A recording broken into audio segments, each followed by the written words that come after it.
ಸೋಮಣ್ಣ ಅವರ ಅಸಮಾಧಾನವನ್ನ ತಣಿಸುವಲ್ಲಿ ಬಿಜೆಪಿ ನಾಯಕರು ಒಂದು ಹಂತದಲ್ಲಿ ಸಕ್ಸಸ್ ಆಗಿದ್ರು. ಅದರ ಬೆನ್ನಿಗೆ ಈಗ ಬಿಜೆಪಿ ಅಧ್ಯಕ್ಷ ನಡ್ಡಾ ಅವರನ್ನ ಕೂಡ ಸೋಮಣ್ಣ ಅವರು ಭೇಟಿಯಾಗಿ ಚರ್ಚೆ ಮಾಡಿದ್ರು. ಕೆಲ ಡಿಮ್ಯಾಂಡ್ಗಳನ್ನ ಕೂಡ ನಡ್ಡಾ ಅವರು ಮುಂದೆ ಇಟ್ಟಿದ್ದಾರೆ ಎನ್ನುವಂತಹ ವಿಚಾರ ಸದ್ಯ ಗೊತ್ತಾಗ್ತಾ ಇರೋದು. ಸೋಮಣ್ಣ ಅವರನ್ನ ಸಮಾಧಾನ ಪಡಿಸುವಲ್ಲಿ ಬಿಜೆಪಿ ನಾಯಕರು ಹರಸಾಹಸ ಪಟ್ಟಿದ್ರು. ಬಿಜೆಪಿ ಅಧ್ಯಕ್ಷ ನಡ್ಡಾ ಅವರನ್ನ ಭೇಟಿಯಾಗಿದ್ದಾರೆ. ಸೋಮಣ್ಣ ಭೇಟಿಯಾಗಿ ಕೆಲ ವಿಚಾರಗಳ ಬಗ್ಗೆ ಚರ್ಚೆಯಾಗಿದೆ. ನಂತರ ಲೋಕಸಭೆ ಟಿಕೆಟ್ ವಿಚಾರವನ್ನ ಕೂಡ ಮುಂದಿಟ್ಟಿದ್ದಾರೆ. ಬಟ್ ನಡ್ಡಾ ಅವರು ಕಾದ್ ನೋಡಿ ಅನ್ನೋ ರೀತಿಯಲ್ಲಿ ಸಮಾಧಾನ ಮಾಡಿ ಕಳಿಸಿದ್ದಾರೆ ಸೋಮಣ್ಣ ಅವರನ್ನ ಅನ್ನೋದರ ಡೀಟೇಲ್ಸ್ ಸದ್ಯ ಸಿಗ್ತಾ ಇದೆ.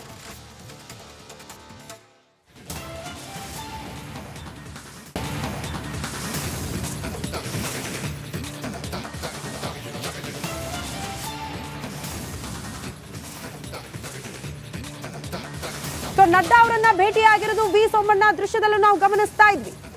ಸಹಜವಾಗಿ ಸೋಮಣ್ಣ ಅವರು ಎಷ್ಟು ದೊಡ್ಡ ಮಟ್ಟದಲ್ಲಿ ಅಸಮಾಧಾನ ವ್ಯಕ್ತಪಡಿಸ್ತಾ ಇದ್ರು ಬಿಜೆಪಿ ನಾಯಕರ ವಿರುದ್ಧ. ಅದರಲ್ಲೂ ಎಕ್ಸ್ಪೆಷಲಿ ಯಡಿಯೂರಪ್ಪನವರು ವಿಜೇಂದ್ರ ಅವರ ಬಗ್ಗೆ ಯಾವ ರೀತಿ ಅಸಮಾಧಾನ ಹೊಂದಿದ್ರು ಅನ್ನೋದನ್ನ ಗಮನಿಸಿದ್ವಿ ನಾವು.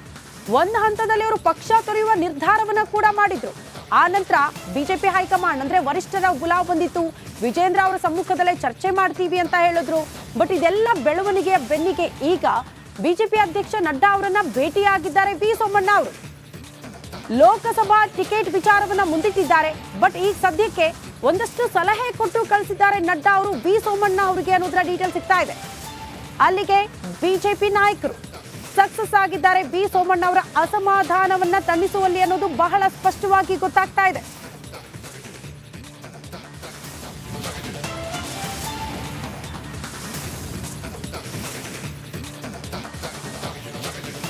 ಕಾಂಗ್ರೆಸ್ನ ನಾಯಕರು ಕೇಂದ್ರ ಸರ್ಕಾರದ ವಿರುದ್ಧ ರಣಕಹಳೆಯನ್ನ ಮೊಳಗಿಸ್ತಾ ಇದ್ದಾರೆ. ದೆಹಲಿಯ ಜಂತರ್ ಮಂತರ್ನಲ್ಲಿ ನಾಳೆ ದೊಡ್ಡ ಮಟ್ಟದ ಪ್ರತಿಭಟನೆಗೂ ಕೂಡ ಈಗಾಗಲೇ ವೇದಿಕೆ ಸಿದ್ಧಗೊಂಡಿದೆ. ಕೇಂದ್ರ ಸರ್ಕಾರದ ವಿರುದ್ಧ ಕಾಂಗ್ರೆಸ್ ಪಡೆ ದೆಹಲಿ ಚಲೋ ಹಮ್ಮಿಕೊಂಡಿದೆ. ದೆಹಲಿಯಿಂದ ರಿಪಬ್ಲಿಕ್ ಕನ್ನಡ ಅತಿ ದೊಡ್ಡ ಕವರೇಜ್ ಅನ್ನು ನೀಡ್ತಾ ಇದೆ. ಈ ಕೇಂದ್ರ ಸರ್ಕಾರ ಮತ್ತು ರಾಜ್ಯ ಸರ್ಕಾರದ ತೆರಿಗೆ ಸಮರದ ವಿಚಾರವಾಗಿ ಕೇಂದ್ರ ಸರ್ಕಾರದ ವಿರುದ್ಧ ಕಾಂಗ್ರೆಸ್ ಅನುದಾನ ಕದನ ಜೋರಾಗಿದೆ. ನಮ್ಮ ಪಾಲನ್ನ ಕೊಡಿ ಅಂತ ನಾವು ಕೇಳ್ತಾ ಇದ್ದೀವಿ, ತಪ್ಪೇನು ಅನ್ನುವಂತಹ ಪ್ರಶ್ನೆ ರಾಜ್ಯ ಸರ್ಕಾರದ. 7ನೇ ತಾರೀಕು ಅಂದ್ರೆ ನಾಳೆ ರಾಷ್ಟ್ರ ರಾಜಧಾನಿಯಲ್ಲಿ ಕಾಂಗ್ರೆಸ್ ಶಾಸಕರು ಸಂಸದರು ಧರಣಿಯನ್ನ ನಡೆಸಲಿಕ್ಕಿದ್ದಾರೆ. ಜಂತರ್ ಮಂತರ್ನಲ್ಲಿ ಕಾಂಗ್ರೆಸ್ ಬೃಹತ್ ಹೋರಾಟವನ್ನ ಕೂಡ ಹಮ್ಮಿಕೊಂಡಿರೋದು. ನಿನ್ನೆ ಈಗಾಗಲೇ DK ಬ್ರದರ್ಸ್ ಸ್ಥಳ ವೀಕ್ಷಣೆಯನ್ನ ಕೂಡ ಮಾಡಿದ್ರು, ಪರಿಶೀಲನೆ ಮಾಡಿದ್ರು. ತಾವು ಪ್ರತಿಭಟನೆ ಮಾಡುವಂತಹ ಸ್ಥಳ ಏನಿದೆ ಜಂತರ್ ಮಂತರ್ನಲ್ಲಿ. ಇದೇ ಸಂದರ್ಭದಲ್ಲಿ ಹಲವು ವಿಚಾರಗಳನ್ನ DK ಶಿವಕುಮಾರ್ ಪ್ರಸ್ತಾಪ ಮಾಡಿದ್ದಾರೆ. ನಮಗೆ ಆಗ್ತಿರೋ ಅನ್ಯಾಯ ಪ್ರಶ್ನೆ ಮಾಡೋದು ನಮ್ಮ ಕರ್ತವ್ಯ, ಅದನ್ನು ನಾವು ಮಾಡ್ತೀವಿ. ಇನ್ನು ಈ ಪ್ರತಿಭಟನೆ ಕೇಂದ್ರ ಸರ್ಕಾರದ ಗಮನ ಸೆಳೆಯೋದಕ್ಕೆ ಅಂತ ಹೇಳಿದ್ದಾರೆ. DCM DK ಶಿವಕುಮಾರ್ ರಿಪಬ್ಲಿಕ್ ಕನ್ನಡದ ಜೊತೆಗೆ ಮಾತಾಡುವಾಗ ಹೋರಾಟದ ರೂಪುರೇಷೆ ಮತ್ತು ಹೋರಾಟದ ಉದ್ದೇಶದ ಬಗ್ಗೆ ತಿಳಿಸಿದ್ದಾರೆ.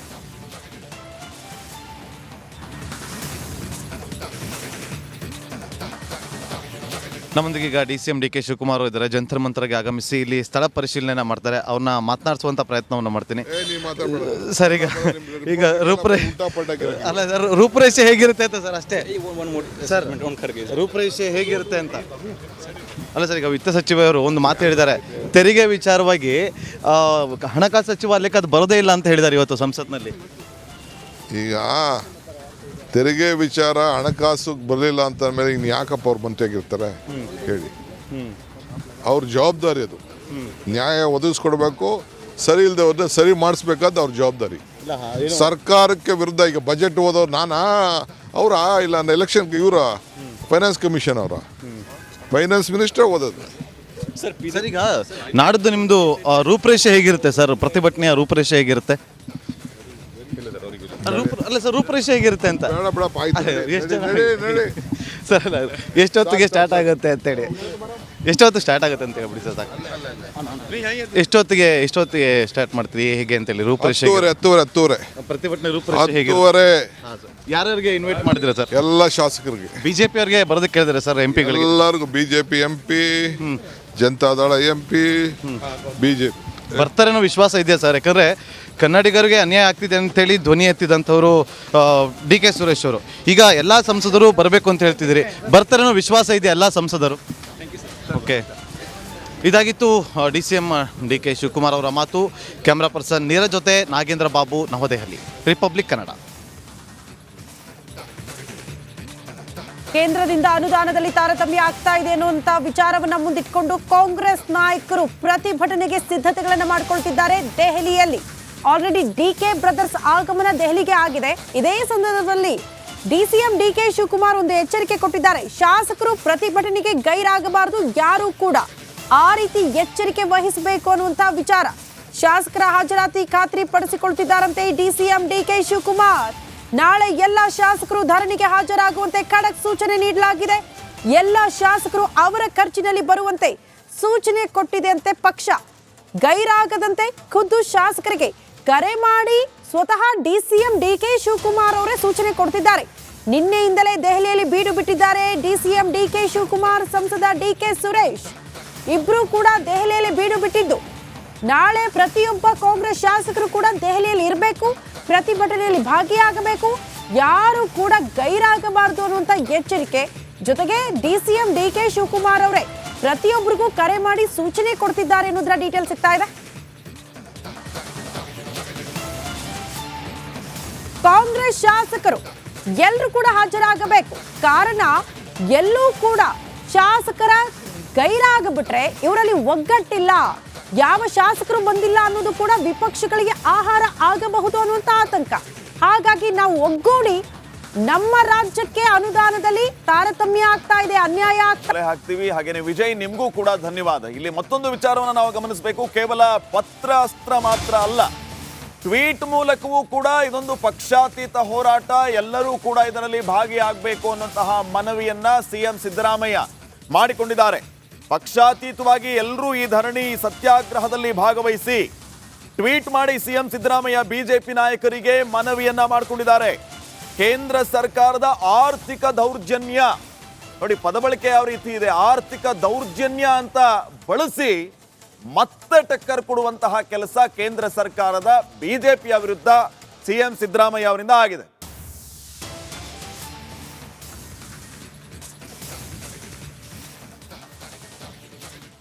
ಈ ರೀತಿ ಪತ್ರ ಅಸ್ತ್ರ, ಮತ್ತೊಂದು ಕಡೆ ಟ್ವೀಟ್ನ ವಿಚಾರ, ಹೀಗೆ 10 ಹಲವು ವಿಚಾರಗಳನ್ನ ಇಟ್ಕೊಂಡು ಕಾಂಗ್ರೆಸ್ ಕೇಂದ್ರ ಸರ್ಕಾರದ ವಿರುದ್ಧ ತೆರಿಗೆ ಸಮರವನ್ನ ಸಾರಿದೆ. ಇದರ ಉದ್ದೇಶ ಏನು, ಯಾವ ರೀತಿ ಇದರ ಮೈಲೇಜ್ ಅನ್ನ ಕಾಂಗ್ರೆಸ್ ತೆಗೆದುಕೋಬಹುದು, ಈ ಎಲ್ಲ ವಿಚಾರಗಳ ಬಗ್ಗೆ ಮತ್ತಷ್ಟು ವ್ಯಾಖ್ಯಾನವನ್ನ ನೀಡಲಿಕ್ಕಿದ್ದಾರೆ ನನ್ನ colleague JP Shetty. Over to you. ಇಲ್ಲಿ ಬಹಳ ಮುಖ್ಯವಾಗಿ ಶ್ರೀಪಾದ್ ಗಮನಿಸಬೇಕು, ಸಿದ್ದರಾಮಯ್ಯನವರು ಒಂದು ಟ್ವೀಟ್ ಮಾಡಿದ್ದಾರೆ. ಕೇಂದ್ರ ಸರ್ಕಾರದ ಆರ್ಥಿಕ ದೌರ್ಜನ್ಯ ಖಂಡಿಸಿ, ಕೇಂದ್ರ ಸರ್ಕಾರದ ಆರ್ಥಿಕ ದೌರ್ಜನ್ಯ ಖಂಡಿಸಿ ಚಲೋ ದಿಲ್ಲಿ ಚಳವಳಿ. ನಾಳೆ ಬೆಳಗ್ಗೆ 11 ಗಂಟೆಗೆ ದೆಹಲಿಯ ಜಂತರ್ ಮಂತರ್ನಲ್ಲಿ ಕನ್ನಡಿಗರ ನ್ಯಾಯಯುತ ತೆರಿಗೆ ಪಾಲು ಮತ್ತು ಅನುದಾನ ಹಂಚಿಕೆಯಲ್ಲಿ ಆಗುತ್ತಿರುವ ತಾರತಮ್ಯದ ವಿರುದ್ಧ ಧ್ವನಿ ಎತ್ತುತ್ತೇವೆ. ಈ ಚಳವಳಿ ವಿರುದ್ಧವೂ ಅಲ್ಲ, ಇದು ಕರುನಾಡು ಹಾಗೂ ಕನ್ನಡಿಗರ ಹಿತಕ್ಕಾಗಿ ಪಕ್ಷಾತೀತವಾಗಿ ಎಲ್ಲರೂ ಈ ಧರಣಿ ಸತ್ಯಾಗ್ರಹದಲ್ಲಿ ಭಾಗವಹಿಸಬೇಕು ಎಂದು ಮನವಿ ಮಾಡುತ್ತೇನೆ ಅಂತ ಒಂದು. ಅದಾದ ನಂತರ ಇಲ್ಲೊಂದು ಬರುತ್ತೆ ನೋಡಿ, ಕೇಂದ್ರ ಸರ್ಕಾರದ ಚಲೋ ದಿಲ್ಲಿ, ನನ್ನ ತೆರಿಗೆ ಅಂದರೆ 1,87,000 ಕೋಟಿ ಅನುದಾನ ನೀಡಿಕೆಯಲ್ಲಿ ಕರ್ನಾಟಕಕ್ಕೆ ತಾರತಮ್ಯ, ಚಲೋ ದಿಲ್ಲಿ, ಬರ ಪರಿಹಾರಕ್ಕೆ ಇಲ್ಲ, ಆ ಥರ ಬೇರೆ ಬೇರೆ ವಿಚಾರಗಳನ್ನು ಕೇಳ್ತಾ ಇದ್ದಾರೆ ಅವರು. ಮರೀಚಿಕೆಯಾದ ಇದೆಲ್ಲ ಸೆಕೆಂಡ್ರಿ, ಬರ ಪರಿಹಾರಕ್ಕೆ ಇದೆಲ್ಲ ಸೇರಿಸ್ಕೊಂಡಿದ್ದಾರೆ. ಆದರೆ ಭಾಳ ಮುಖ್ಯವಾಗಿ ಇಲ್ಲಿ ಗಮನಿಸಬೇಕು,